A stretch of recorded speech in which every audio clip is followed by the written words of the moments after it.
This poem, "Child and Insect," was a lot of fun, and I think the students who chose to do it enjoyed it. There's a lot of interesting things happen. The guiding question here asks students to consider how the poem conveys the shifting emotions of the child. So we have to focus here on the situation, on what's happening. So first, we've got this child, and he's caught this grasshopper, and it says he cannot hold his hand huge enough. I love that alliterative H sound there. How can he cage the sudden clockwork fizz he has snatched from the grass blades? So he catches this thing. And he runs back, and then this is the only rhyme in the whole poem. He races back how quick he is, which rhymes beautifully with clockwork fizz. And then we have a really, really brief moment here where the speaker shifts. So he races back how quick he is. Look to his mother. And so even the meadow here is shrieking. He's so excited that he's found this grasshopper.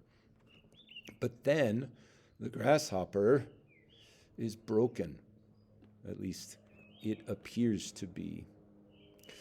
And the child, this is from the child's point of view.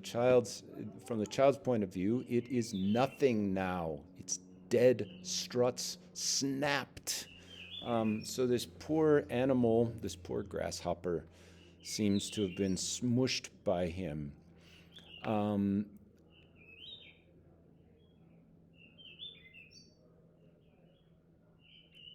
And we've got this emotion. I mean, we're tracing the boy's emotions. So we've got this. First, we've got this.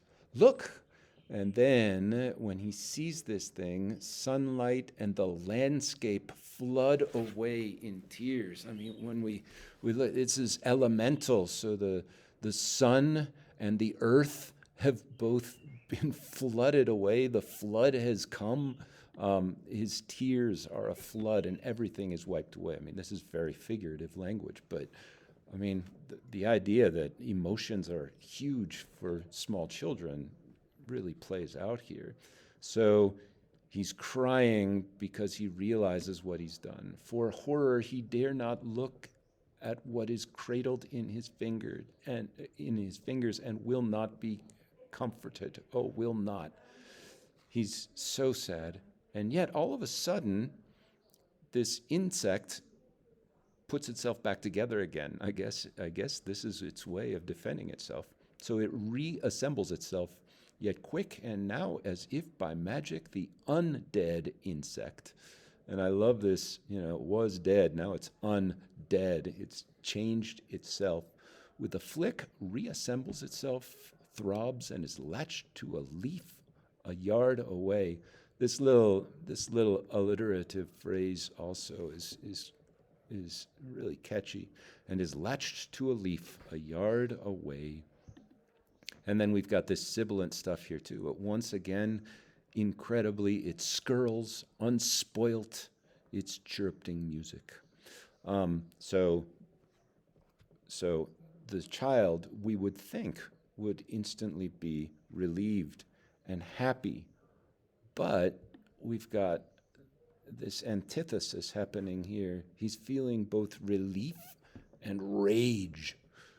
R and R. So it's alliterative and it's also antithetical. He weeps sick with relief and rage. So he weeps because he's relieved. He weeps because he's angry. Well, what's he so angry about? Well, we've got a new speaker again.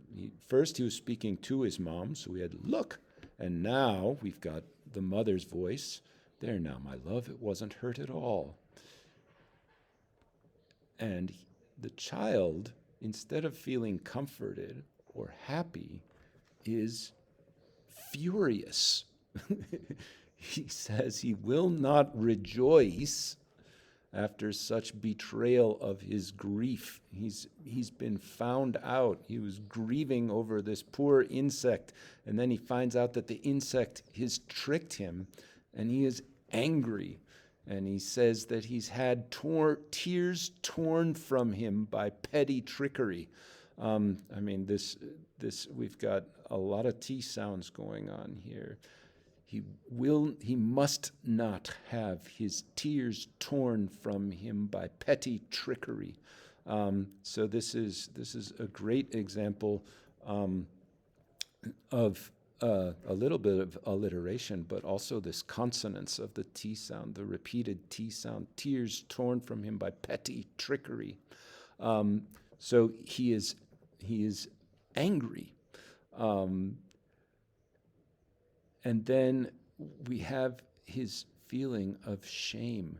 He feels so naked. He feels ashamed of having gone through these emotions.